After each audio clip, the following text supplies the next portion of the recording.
성경 말씀 보시겠습니다. 성경 말씀은 신약 성경 골로새서 3장 18절 말씀부터 25절 끝절 말씀까지 한 절씩 교독하여서 봉독하시기로 하겠습니다. 찾으셨으면 교독하여 봉독하십니다. 아내들아 남편에게 복종하라. 이는 주 안에서 마땅하니라. 남편들아 아내를 사랑하며 괴롭게 하지 말라. 자녀들아 모든 일에 부모에게 순종하라. 이는 주 안에서 기쁘게 하는 것이니라. 아비들아 너희 자녀를 노엽게 하지 말지니 낙심할까 함이라. 종들아 모든 일에 육신의 상전에게 순종하되 사람을 기쁘게 하는 자와 같이 눈 가림만 하지 말고 오직 주를 두려워하여 성실한 마음으로 하라. 무슨 일을 하든지 마음을 다하여 주께 하듯 하고 사람에게 하듯 하지 말라. 이는 기업의 상을 주께 받은 줄 아나니 너희는 주 그리스도를 섬기느니라. 불의를 행하는 자는 불의의 보응을 받으리니 주는 사람을 외모로 취하심이 없느니라. 아멘. 오늘 이 시간은 본문 말씀 통해서 우리에게 주시는 하나님의 교훈이라는 제목으로 말씀을 생각해 보려고 합니다. 오늘 본문 말씀은 다양한 사람에게, 다양한 관계를 가진 사람들에게 그 관계 가운데 우리가 해야 할 일들을 하나님이 말씀하시고 있습니다. 부부간의 관계에서, 부모 자식 간의 관계에서, 그리고 주인과 종의 관계에서 다양한 이야기를 말씀하시고 있습니다. 왜 하나님께서는 특별히 사도 바울을 통해서 골로새서에 이 말씀을 기록했을까?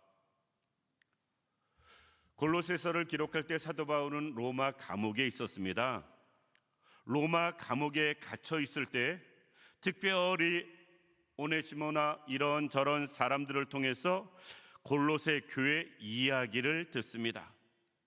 특별히 에바브로 디도가 여러 가지 역할을 이 골로새 교회를 통해서 하는데, 골로새 교회에서 사도 바울을 위해서 에바브로 디도를 보내기도 하고, 사도 바울은 또 편지를 써서 에바브로 디도에게 골로새 교회에 보내기도 합니다. 그러니까 중간에서 메신저 역할을 에바브로 디도가 해요. 그런데 로마 감옥에 갇혀있던 사도 바울에게 아마 에바브로 디도를 통해서 골로새 교회 소식을 들은 게 교회 안에 이런저런 말들을 듣고 그 말에 대해서 합당하게 지금 골로새 교회 성도들이 이렇게 했으면 좋겠다 하는 마음으로 사도 바울이 기록하는 게 골로새서입니다. 그렇게 놓고 볼 때 사람 사는 모습은 2000년 전이나 지금이나 별 차이가 없다. 부부간의 관계에서도 늘 사소한 일들, 크고 작은 일들이 생겨나고요, 부모 자식 관계에서도 늘 어렵고 힘든 일들이 생겨나고요, 주인과 종의 관계에서도 늘 다양한 일들이 생겨나는 것, 2000년 전이나 지금이나 큰 차이가 없는 것 같습니다. 따라서 오늘은 우리가 이 관계의 면에서 특별히 우리 입장에서 어떻게 해야 할 것인가에 대해서 말씀을 통해 생각해 보면서 은혜를 나누고자 합니다. 남편과 아내에게 하나님이 하시는 교훈이에요. 하나님은 남편과 아내에게 하시는 말씀이 무엇이냐? 먼저 아내에게 말씀합니다. 남편에게 복종하라 라고 말씀합니다. 이는 주 안에서 마땅한 것이다. 남편에게 이야기합니다. 아내를 사랑하며 괴롭게 하지 말아라 라고 말씀하고 있습니다. 그러니까 부부관계를 이야기하는데 부부관계는 꿈과 이상으로만 살 수 있는 것은 아니다. 아무리 사랑해서 결혼했다 할지라도 결혼 생활을 하면서 우리는 현실이라는 벽에 부딪힐 때가 많이 있습니다. 여러 가지 일들을 통해서. 그런데 다양한 현실 가운데 우리는 이런저런 환경의 문제, 경제적인 문제, 건강의 문제, 다양한 문제로 인해서 부부간의 관계가 아픔이나 어려움을 겪을 때가 있습니다. 특별히 옛날에는 더 우리나라도 마찬가지로 남편의 권위가 우위에 있던 시절이 있었습니다. 농경시대에는 더더욱 남자의 여러 가지 권위가 위에 있었습니다. 이 골로새서를 기록할 때 특별히 중동 지역도 동일합니다. 남자의 권위가 위에 있었다. 왜? 힘이 우선시되던 시대였었기 때문에 그렇습니다. 그러니까 여자보다 힘센 남자가 항상 우선시 되어지는 모습 볼 수가 있습니다. 결혼정보회사에서 또 이런저런 상담소에서 그 상담 내용을 집계한 것을 보면 90년대 초반까지는 매 맞고 사는 아내들이 상담소 와서 상담하는 일들이 많았다고 합니다. 그런데 90년대 후반부터 매 맞는 남편들이 와서 상담하는 일들이 많이 늘어나기 시작했대요. 왜?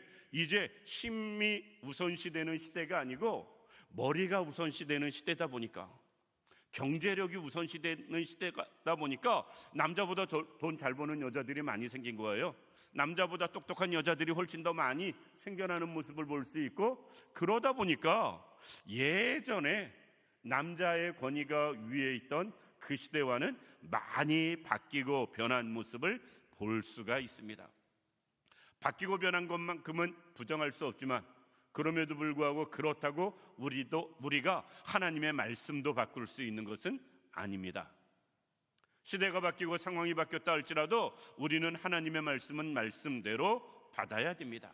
그것이 무엇이냐? 아내들은 남편에게 복종하는 일이었습니다. 왜 복종하라고 하실까? 여러 가지 이유가 있습니다. 우리 아내들은 남편에게 복종해야 할 이유가 크게 우리는 세 가지 생각해 보면, 하나님의 말씀이니까 우리는 해야 돼요. 여기엔 토달 게 없습니다. 두 번째로는 가정의 질서를 위해서 해야 됩니다. 그리고 세 번째, 아이들의 교육을 위해서도 이것을 해야 됩니다. 이것이 깨지고 안 됐을 때 하나님의 말씀에서 어긋나게 되고요, 가정의 질서가 깨지는 모습 볼 수 있고요, 자녀 교육에도 문제가 되어지는 모습 볼 수가 있다. 그런데 여기선 한 가지 조건이 있습니다. 그 조건이 무엇이냐? 아내가 남편에게 복종하는 한 가지 조건, 남편이 남편답게 남편의 역할을 잘 감당할 때, 남편으로서 의무나 책임을 다 잘 감당할 때, 이것이 전제되어져야 됩니다.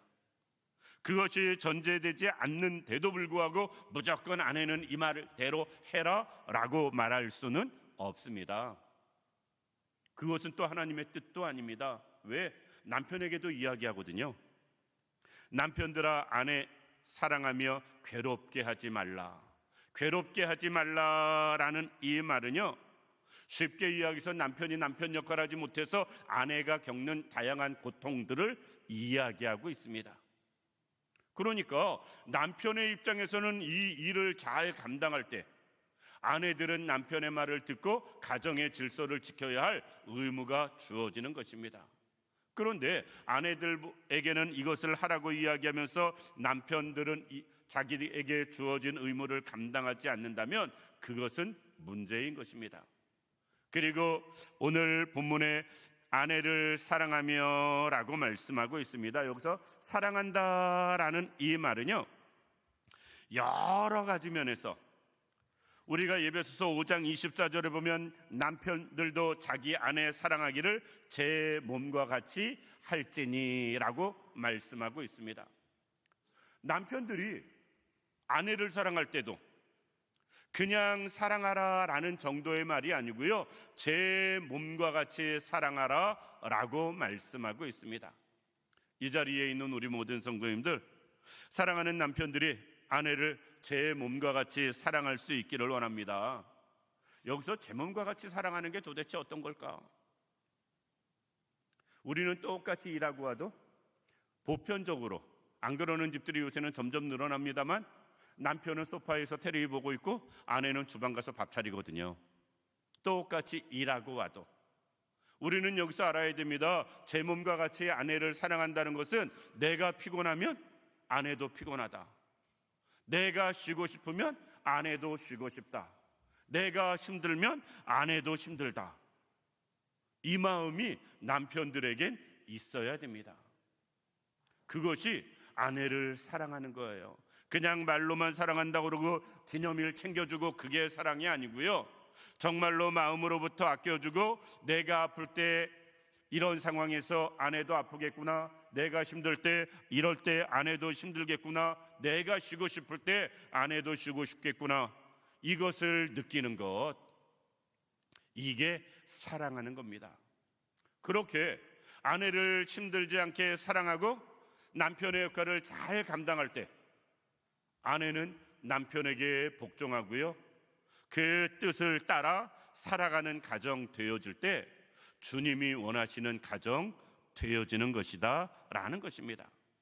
그렇잖아도 돌아오는 주일날 가정주일이라 가정에 대해서 이야기하는데 하필 또 골로새서 말씀이 이 말씀이 걸려가지고 중복되네 속으로 그러면서 준비했습니다.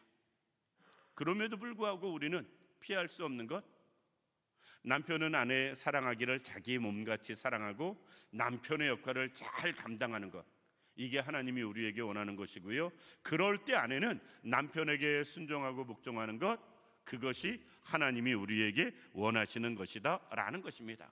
우리가 꼭 그렇게 살 수 있기를 원합니다. 남편은 남편의 역할을 잘 감당하고 아내는 아내의 역할을 잘 감당하는 것, 그러면서 주님은 말씀하세요. 오늘 18절 말씀 보면 이것이 주 안에서 마땅하니라. 그렇게 사는 것이 주 안에서 마땅한 것이다, 당연한 것이다 라는 것이에요. 당연한 것이다. 우리가 이 당연한 일, 마땅한 일 꼭 행하며 살아갈 수 있는 우리들 되기를 원합니다. 두 번째, 부모와 자녀에게 주는 교훈입니다. 오늘 20절 말씀 보면 자녀들아 모든 일에 부모에게 순종하라, 이는 주 안에서 기쁘게 하는 것이다. 아비들아 너희 자녀를 노엽게 하지 말지니 낙심할까 함이라 라고 말씀하고 있습니다. 부모 자식 간의 관계를 말씀하고 있어요. 우리가 살면서 어떤 면에서 부부간의 관계에서 신경 쓰는 것보다 자식들 관계에서 신경 쓰는 게 훨씬 더 많을 수 있습니다. 그리고 속상할 때 배우자 때문에 속상한 일도 속상하지만 자식 때문에 속상하고 그럴 땐 더 많이 힘든 모습도 볼 수가 있습니다. 부모 자식 간의 관계가 정말 좋은 관계, 서로에게 기쁜 관계가 되어지면 우리는 사는데 즐거워요.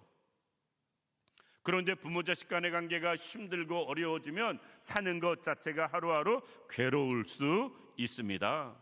우리는 부모 자식 간의 관계에서 꼭 좋은 관계 유지할 수 있기를 원합니다. 그리하기 위해선 순종이 필요합니다. 자식의 입장에선 우리는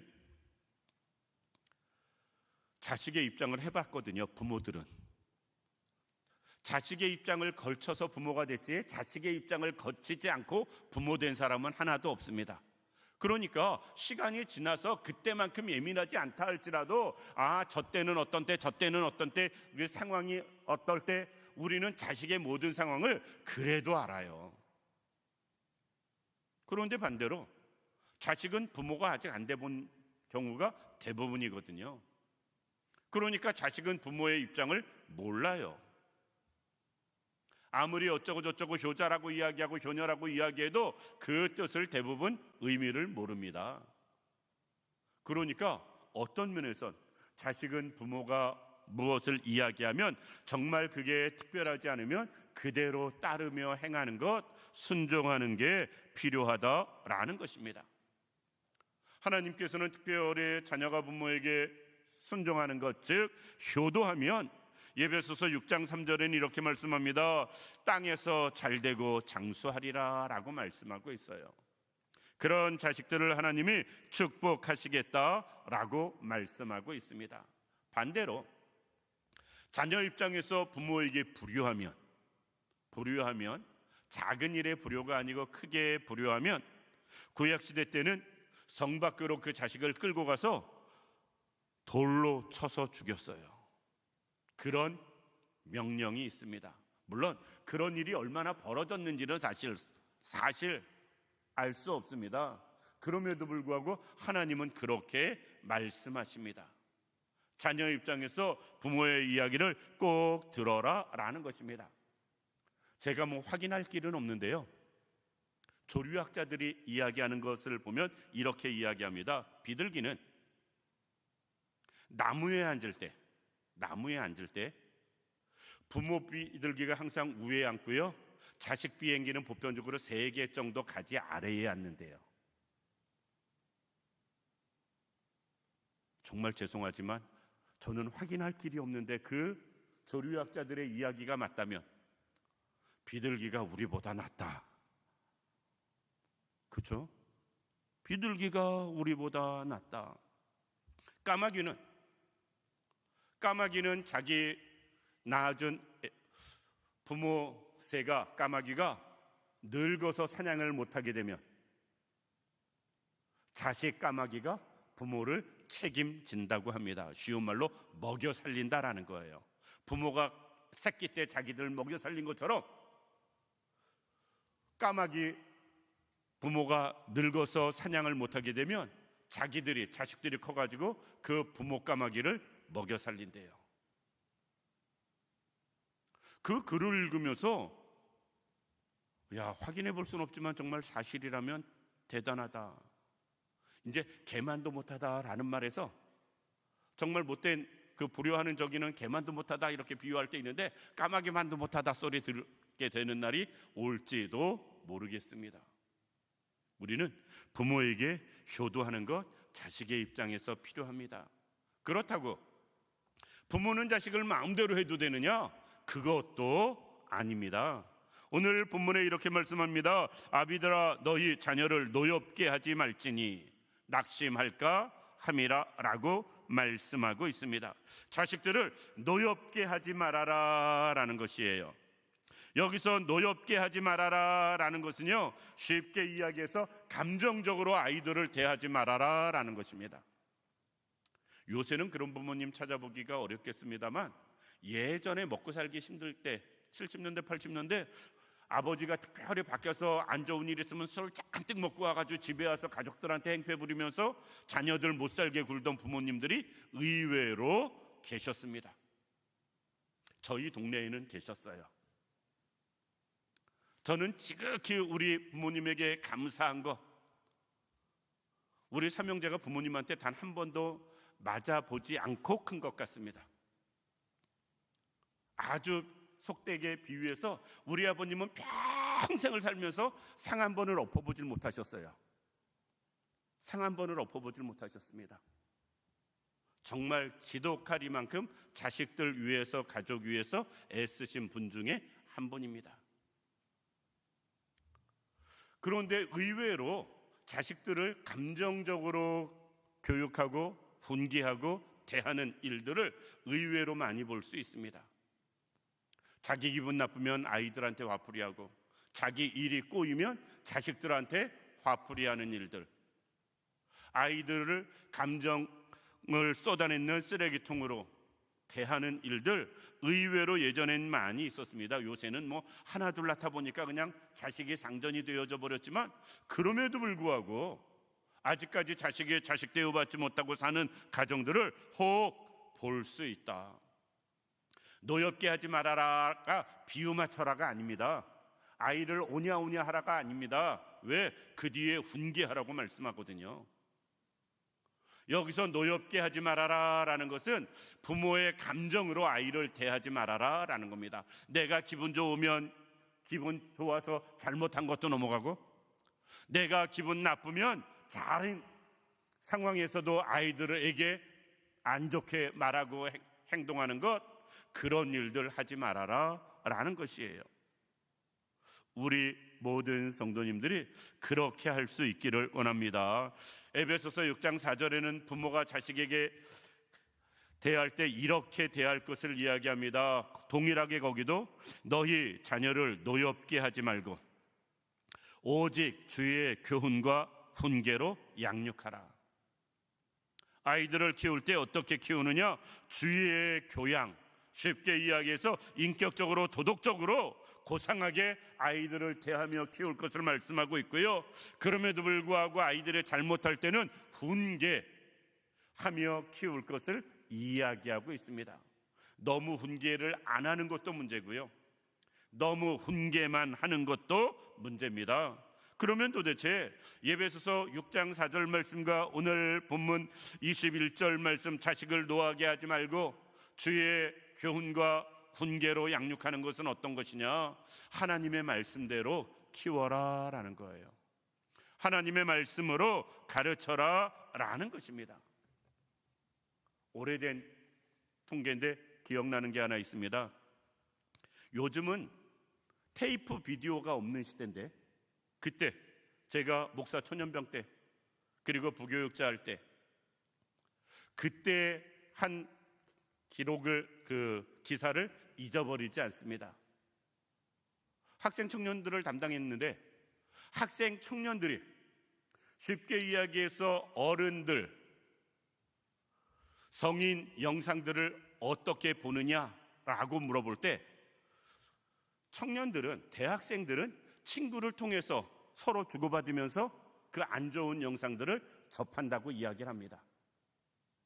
그런데 초등학교 고학년이나 중학교 애들, 걔네들은 그 안 좋은 테이프를 어디서 구해서 보느냐라고 물어보니까 그 아이들 대부분은 이렇게 말을 합니다. 부모님이 보고 숨겨놓은 거,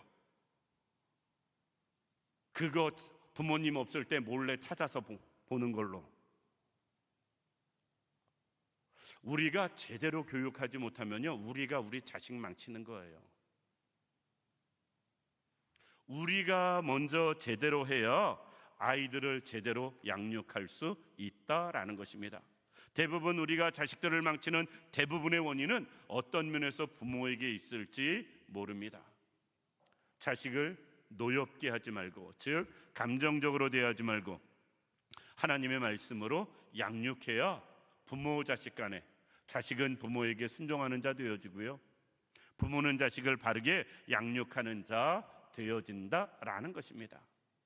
마지막으로 오늘 본문 22절 말씀부터 4장 1절까지인데 4장 1절은 장인 넘어가서 안 읽었습니다. 4장 1절까지 주인과 종들의 관계에서, 요즘 말로 말하면 저기 사장님과 직원들의 관계에서, 또는 작은 데로 이야기하면 주인과 직원의 관계에서, 다양한 관계에서 월급을 주고받는 관계, 우리가 생각해 보면서 그들의 관계를 이야기하고 있습니다. 특별히 종들아라고 이야기하면서 22절 말씀 보면 우리가 사회생활하면서 남의 밑에서 일할 때 특별히 어떻게 해야 하는지에 대해서 이야기합니다. 그리고 4장 1절 보면 상전들아라고 이야기하면서 월급을 주는 사람의 입장도 이야기를 하고 있어요. 사회생활을 우리는 다 하고 살아갑니다.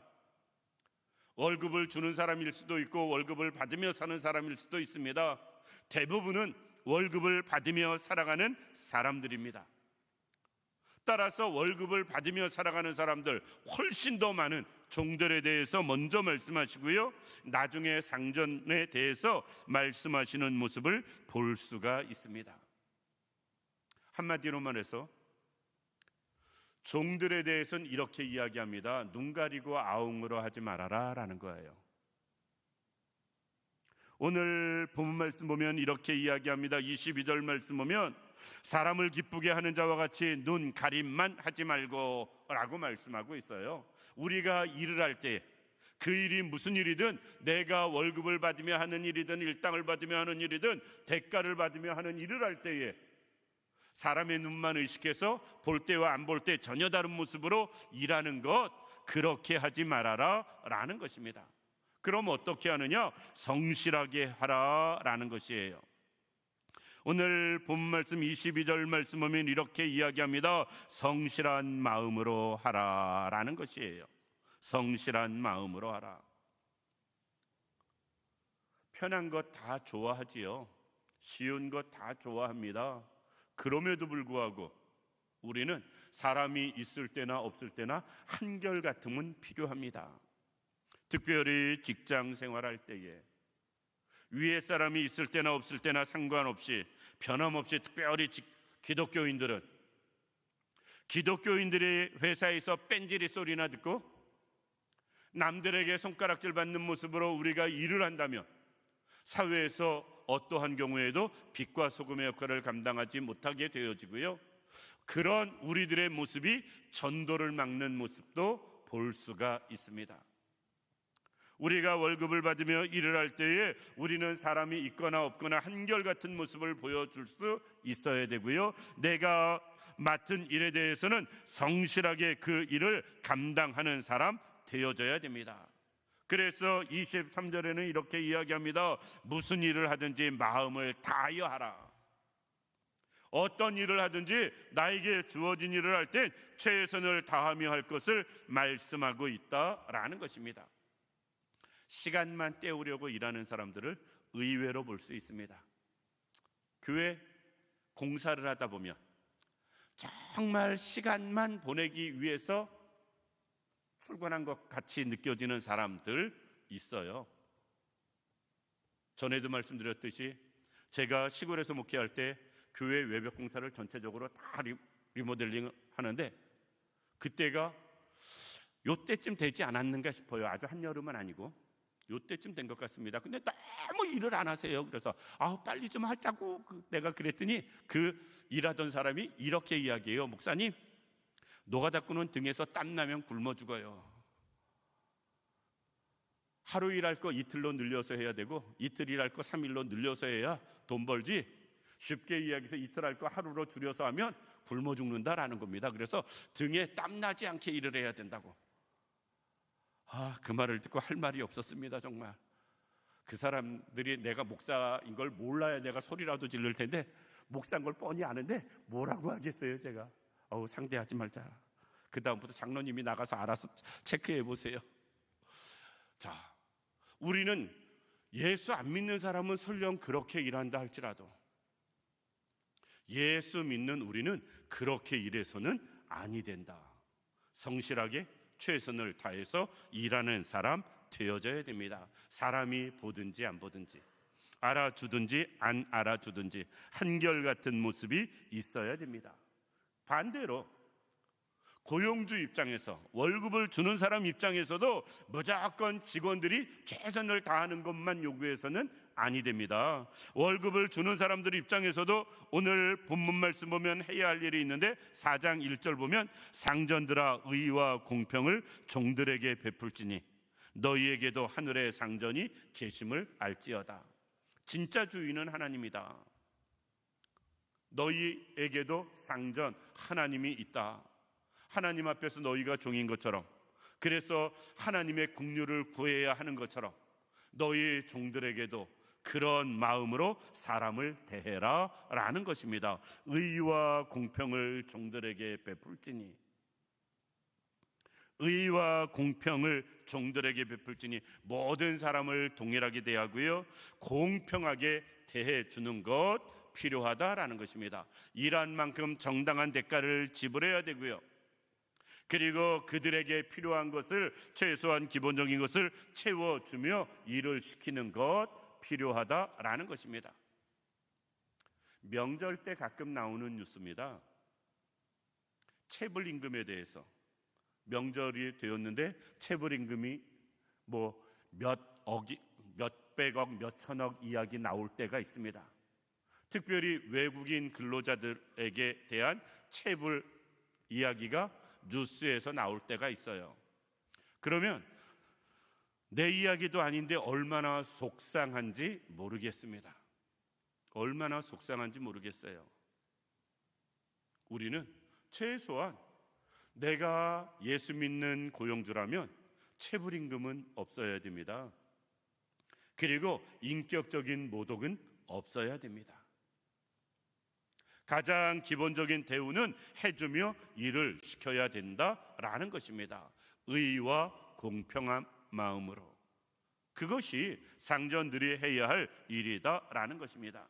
말씀을 마칩니다. 우리는 이 본문 말씀에 나오는 관계, 모든 면에서 대부분 속해 있는 관계입니다.